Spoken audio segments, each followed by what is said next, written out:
राज, एक 24 वर्षीय फोटोग्राफर, शहर की भागदौड़ से दूर हिमाचल के एक रहस्यमयी गांव चंद्रवन घूमने आया था।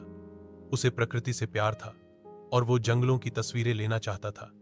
लेकिन गांव वालों ने उसे चेतावनी दी, चंद्रवन के जंगल में रात को मत जाना। वहां एक यक्षिणी रहती है जो हर पूर्णिमा को किसी पुरुष को रिझाकर उसकी आत्मा ले जाती है।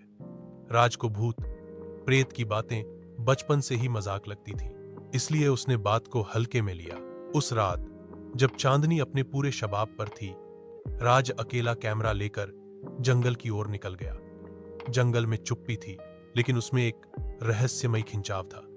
चलते चलते उसे एक दुर्लभ रक्त कमल खिला हुआ दिखा, कुछ ऐसा जो उसने पहले कभी नहीं देखा था। तभी एक नरम सी हवा चली और पेड़ों के बीच एक स्त्री प्रकट हुई। उसकी लंबी काली जुल्फें, दूध सी चमकती त्वचा, झील सी गहरी आंखें और रेशमी वस्त्रों में लिपटा शरीर देख राज स्तब्ध रह गया। वो मुस्कुराई और बोली, क्यों आए हो मेरे वन में? राज चौंक गया। वो उसका नाम जानती थी। राज ने पूछा, तुम कौन हो? उसने धीरे से कहा, मैं यक्षिणी हूं, इस वन की रक्षक और अब तुम्हारी साथी। उसकी मुस्कान में ऐसा सम्मोहन था कि राज खुद को रोक नहीं पाया। यक्षिणी ने उसका हाथ थामा और पूछा, क्या तुम मुझसे प्रेम करोगे? राज ने हां कहा, बिना सोचे। फिर एक दिव्य और रोमांचकारी मिलन हुआ। चांदनी रात के बीच, फूलों से ढंकी घास पर। उसकी छुअन में बिजली थी, उसकी सांसों में अग्नि और उसकी आंखों में अनंत गहराई। राज ने पहली बार जाना कि आत्मा का प्रेम कैसा होता है। सुबह जब राज उठा, यक्षिणी गायब थी। आसपास कोई रक्त कमल नहीं था, बस उसकी गर्दन पर एक गहरा लाल निशान था। गांव लौटकर उसने सब बताया तो गांव की एक वृद्धा बोली, वो चुड़ैल तुझे भी मिल गई, पर याद रख, तीसरी पूर्णिमा तक वो तुझे पूरी तरह पी जाएगी। राज ने उनकी बातों पर हंसी उड़ाई, लेकिन जल्द ही उसकी हालत बिगड़ने लगी। वो हर रात यक्षिणी को सपनों में देखने लगा। वो उसे बुलाती, उसका नाम लेती और कहती, हमारा मिलन अधूरा है। दूसरी पूर्णिमा की रात राज फिर जंगल गया। यक्षिणी उसका इंतजार कर रही थी। वो पहले से भी अधिक सुंदर लग रही थी, एकदम दिव्य।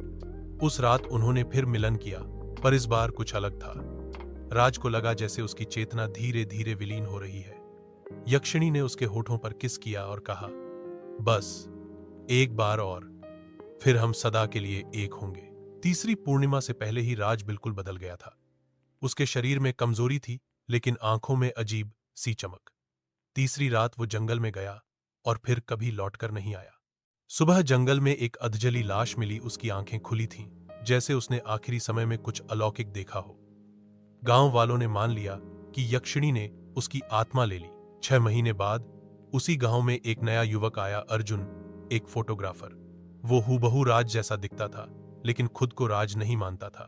उसने भी जंगल और रक्त कमल की कहानियां सुनी, लेकिन अनसुना कर जंगल की ओर निकल पड़ा। और फिर एक रात वही यक्षिणी उसके सामने प्रकट हुई। उसकी आंखों में आंसू थे।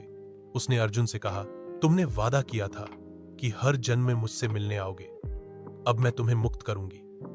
और पहली बार उसने अर्जुन को नहीं छुआ, बस उसे देखा और फिर धुएं में बदलकर गायब हो गई। आज भी लोग कहते हैं कि अर्जुन अब भी जंगल में तस्वीरें लेता है और हर फोटो में एक चेहरा बार बार उभर आता है।